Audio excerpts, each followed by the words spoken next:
Hello everyone, आज हम बात करने वाले हैं यूरिन फॉर्मेशन की।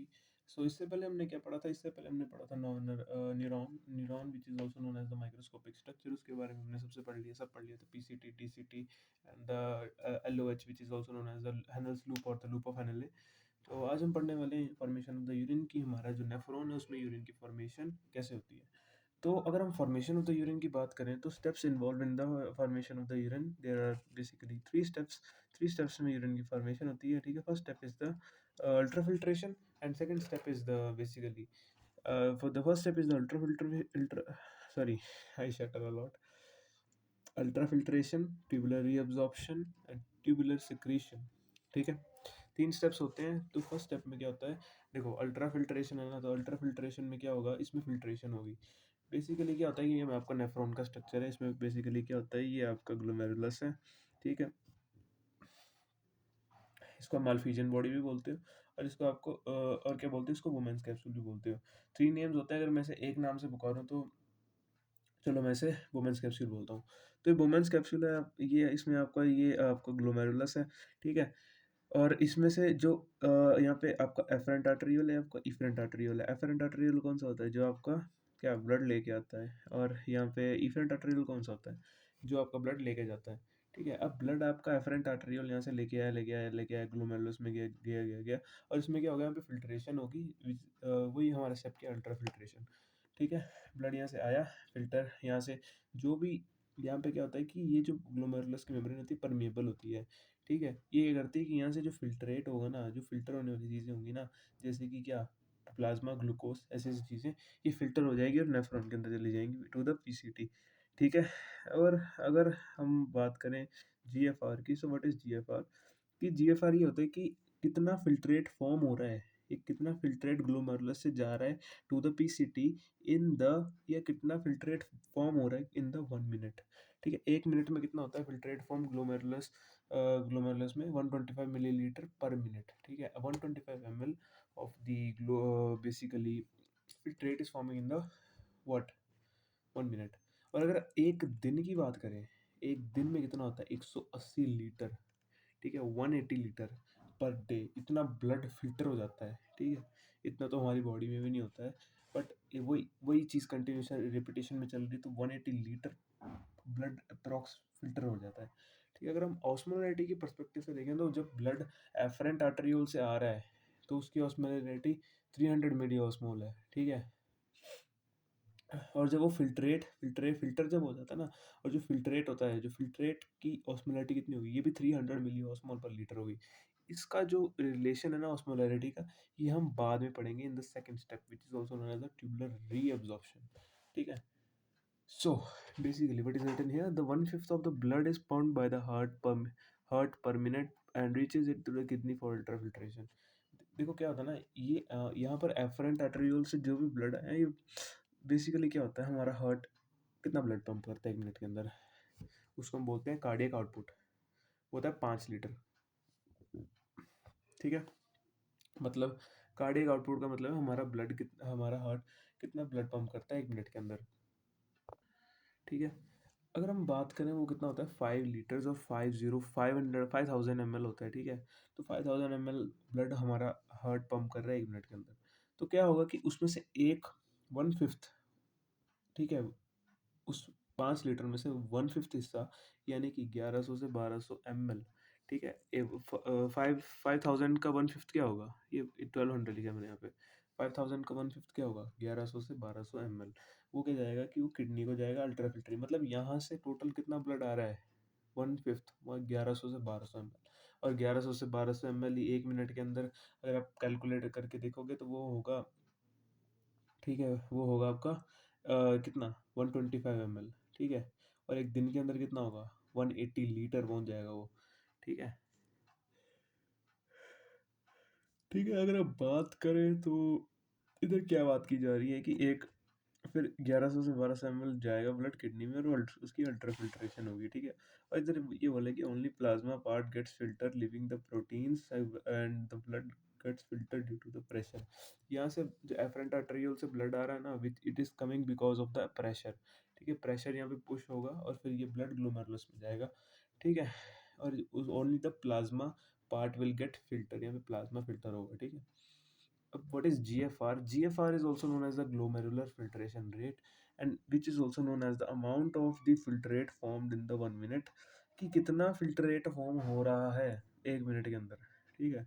और ये होता है हमारा 125 मिलीलीटर पर मिनट एंड द, अगर डे के हिसाब से देखें तो 180 लीटर पर डे, ठीक है। अब अगर हम नेक्स्ट पेज पे चलें और नेक्स्ट स्टेप की बात करें, तो नेक्स्ट स्टेप हमारा क्या है, which is the tubular reabsorption, ठीक है।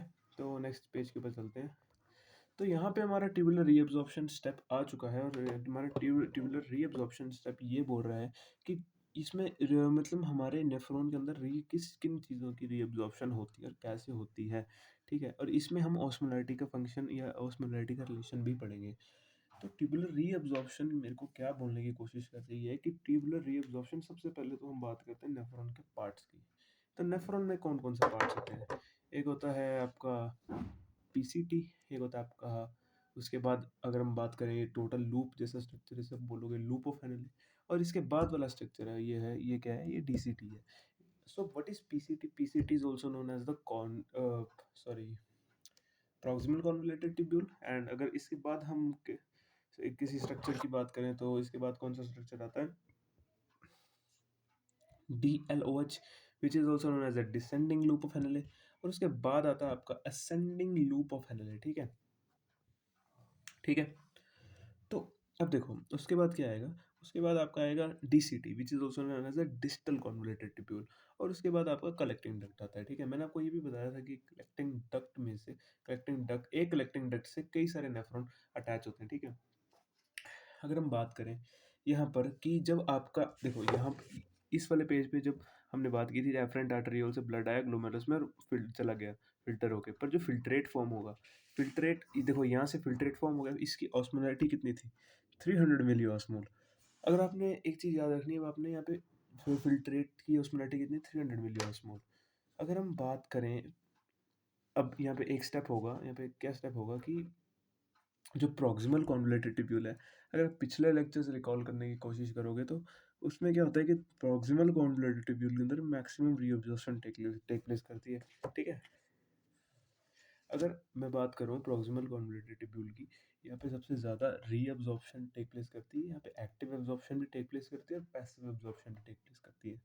अगर देखो प्रॉक्सिमल कॉन्वोल्यूटेड ट्यूब्यूल के अंदर एक्टिव एब्जॉर्प्शन किस किस चीज़ की होती है, glucose, amino acid, sodium, potassium, nutrients and water.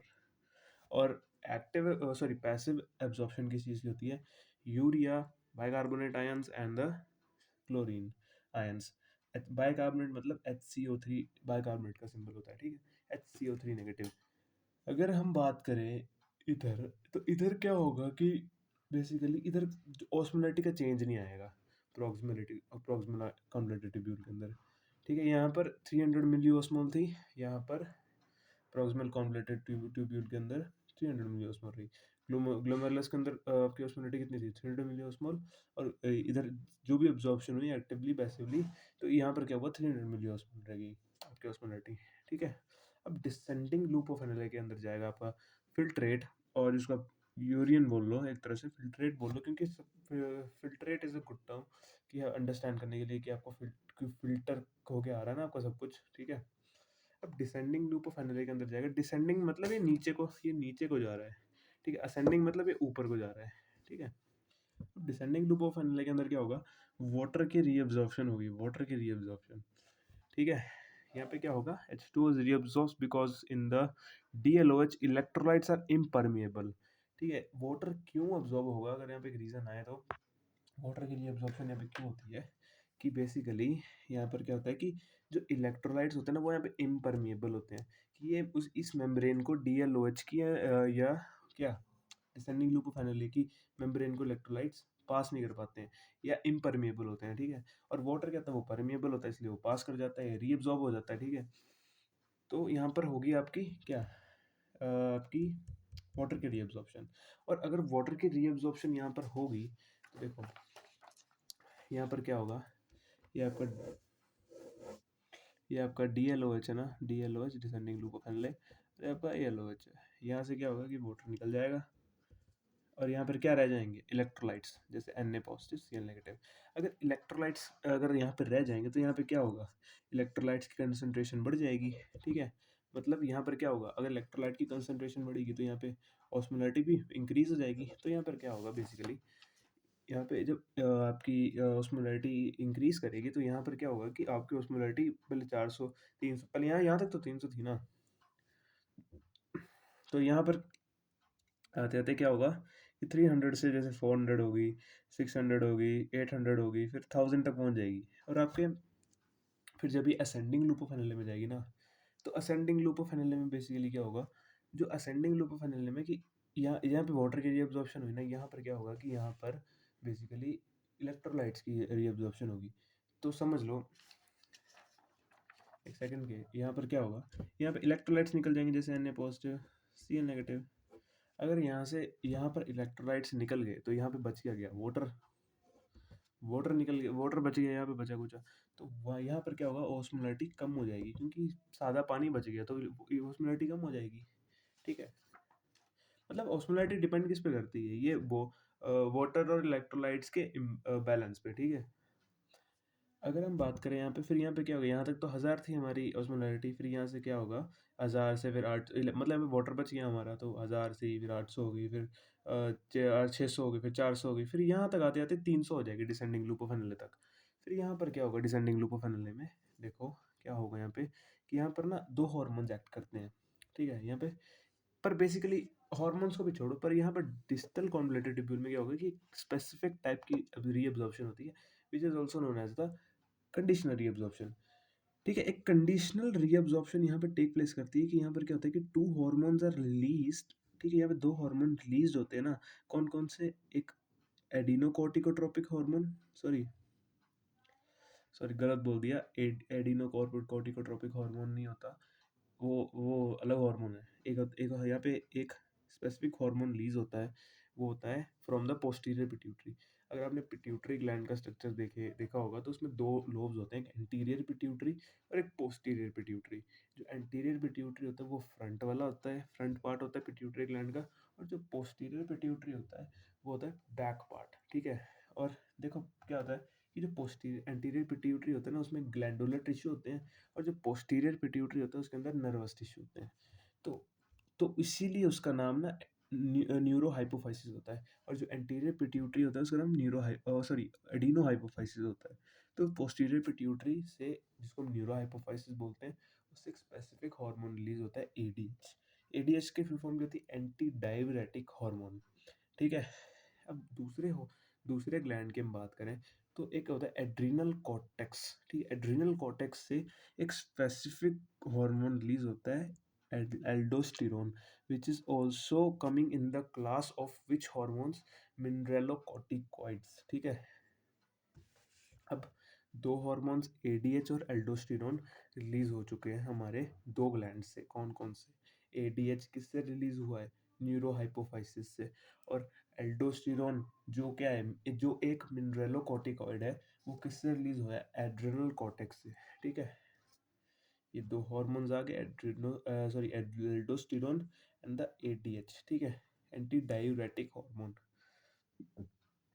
जो एल्डोस्टेरोन होगा ना, ये क्या कराएगा, ये वाटर की प्लस इलेक्ट्रोलाइट्स की रीअब्जॉर्प्शन कराएगा, ठीक है।